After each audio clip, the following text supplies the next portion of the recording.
dans les 19 heures. Dans les slichot, on dit, comme j'ai dit hier, Kerashim Vedalim Dafaknu Delatecha, comme des pauvres, des mendiants, on tape à la porte d'Akadosh Baruch Hu. Alors, il y a le Ben Ishraï, Rabbi Akiva Eger aussi qui parlait de ça, mais le Ben Ishraï, j'ai vu récemment qu'il y a une dame, elle lui a posé une question pendant Elul, et il lui a dit, écoute, je vais te répondre. Le Rabbi Akiva Eger, lui, ne répondait pas, parce qu'il disait, Elul, on ne peut pas répondre à des questions d'Halakha, on est tellement occupé à Avodat Tchouva.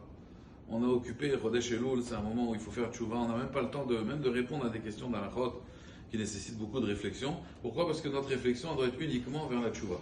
Alors le Ben Ishraï, il lui a dit à cette dame, je vais t'expliquer pourquoi, chaque heure en Elul, pour moi, c'est un moment important. Pourquoi c'est un moment important? Alors il lui a dit, parce qu'en fait, regarde bien, il lui a dit le mikvé, il y a 40 CA, pour qu'il soit caché, il faut 40 CA. 40 CA, c'est une mesure, donc un volume d'eau. C'est très simple, en réalité, comment on calcule 40 CA? En réalité, il y a des lugim. Un lug, c'est à peu près 1 litre. D'accord? Il faut 960 litres. Donc en fait, il faut 1 CA, c'est 24 litres. Donc il faut 40 fois 24, ça fait 960. Il faut 960 litres pour que le mikvé soit caché. Alors il a dit, c'est pareil. Depuis Rosh Chodesh Elul jusqu'à Yom Kippour, il y a 40 jours. 40 fois 24, ça fait 960 heures. Donc en réalité, chaque jour qui passe en Elul, c'est comme, on va dire, on se prépare à aller au mikvé. C'est pour ça que le Rambam, il dit, celui qui se Mishekofetz ba mikvé, celui qui se jette dans le mikvé, il dit Arezé Megouné. C'est un type que c'est pas joli de faire ça, d'arriver, c'est pas la piscine, on saute, on fait un plongeon dans le mikvé. Pourquoi? Parce que le mikvé, il faut rentrer petit à petit dans le mikvé. Pourquoi? Parce qu'il faut se préparer, il faut se purifier petit à petit. Et l'eau, il lui a expliqué, c'est comme un mikvé, on rentre, on met un pied, un autre pied, jusqu'à qu'on se purifie. Chaque jour de Elul, c'est une purification, jusqu'à Yom Kippour. Donc c'est pour ça que c'est des jours vraiment kadosh. Maintenant, Rabotai, grâce à ça, j'ai compris en fait, une des paraboles du Magi Bedouvna, il n'avait pas donné cette explication, moi je vais vous donner d'autres explications sur cette parabole. Il raconte l'histoire très connue d'une personne qui voulait marier sa fille, et sa fille elle avait un problème, elle boitait, donc c'était une boiteuse, mais elle était très jolie, très bien, mais elle avait un défaut quand même. Alors les Bachorim, bon, une fille qui boite, aujourd'hui on est très difficile, alors en plus elle boite, non, c'est pas possible.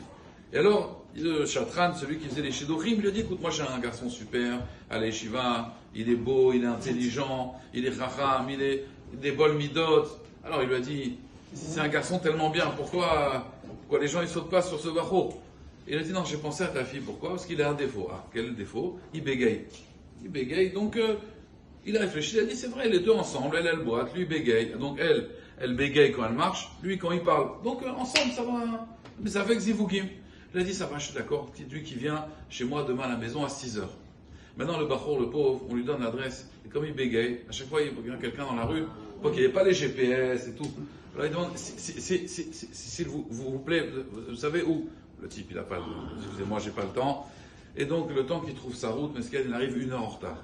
Donc déjà, le père de la Kala, il est pas content. Comment il vient 1 heure en retard? Chutzpah. Et dès qu'il arrive, il tape à la porte, il dit, bonjour, qui vous êtes? Il dit, je suis il a dit, il n'y a pas de Shidour. Il a fermé la porte. Il a fermé la porte. Le Bachor, il était vexé.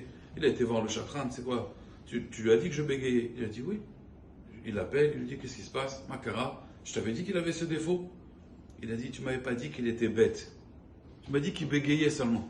Et pourquoi bête? Il a dit, parce que quelqu'un d'intelligent, quand il bégaye, il prépare sa phrase. Il sait qu'il va rentrer. Qu'est-ce qu'il aurait dû dire? Dès qu'il l'aurait préparé, Shalom Aleichem, je suis, d'accord? Lui, il arrive, non, on prépare une phrase. Vous savez, quelqu'un qui bégaye, moi je les ai vus au tabac. Ils viennent, ils disent pas un paquet, deux, ils disent un paquet de Marlboro. Quand ils parlent vite, c'est qu'il bégaye. Un paquet de Marlboro. Si elle dit light ou pas light, bon là il est embêté. Mais en principe, quelqu'un qui bégaye, il prépare ses phrases. Oui, Rabotai, il prépare ses phrases. D'accord. Alors en vérité, le yesod de cette histoire-là, c'est quoi? C'est exactement comme nous.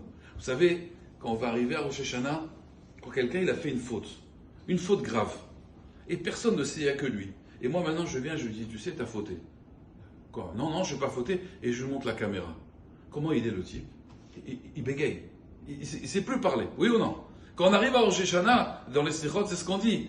Kedalim verashim, manit sadak, manedaber ou manit sadak. Comment on peut parler, comment on peut se justifier? Akadosh Baruch Hu, il voit tout, il sait tout, il connaît nos avérotes. On ne pourra pas, les hommes, on peut les travailler, on peut leur raconter ce qu'on veut. Akadosh Baruch Hu, il a les caméras.